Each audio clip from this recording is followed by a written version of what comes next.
So let's talk about the high availability. We already talked about this one in the deployment types. Again, we are going to go through once again.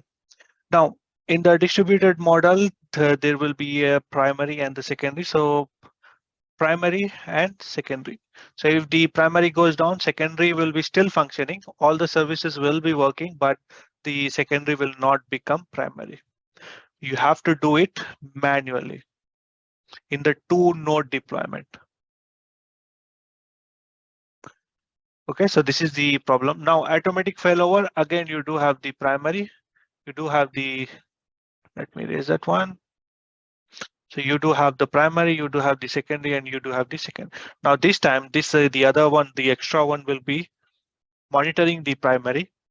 If the primary goes down, it will know that primary is down, and it will inform secondary saying that yes, you became the primary. This will be the primary now. This will be the second.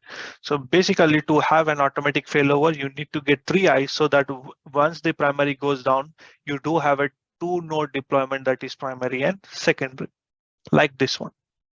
Now, multiple pans, as we all earlier discussed already, that we do have multiple eyes over there, and there can be multiple services running it or features running into this one, and you will be placing a load balancer in here, and accordingly the load balancer will forward the traffic according to their services.